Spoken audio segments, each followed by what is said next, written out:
যেটি letters marks পেলেই মেধাবী বলা যায় না। মেধা এই পৃথিবীতে বিচিত্র ধরনের। কেউ হস্তশিল্পে ভালো, কেউ উপস্থাপনায় ভালো, কেউ চারুশিল্পে, কিংবা প্রতিটা পেশার মধ্যে মেধার পরিচয় আছে। আমরা নির্দিষ্ট বিষয়ে পড়ালেখায় ভালো হলে আমরা মেধাবী বলি।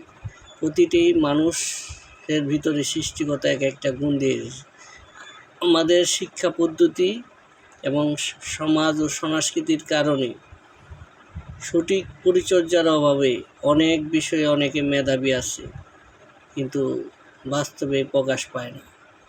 মেধা অনেকে রন্ধনশিল্পী, অনেকে হস্তশিল্পী, গানে ভালো, বিভিন্ন বিষয়ে। তাই নির্দিষ্ট বিষয়ে পড়ালেখায় ভালো হলে মেধাবী বলা যাবে, এটা আমি বিশ্বাস করি। মেধা বিচিত্রময়।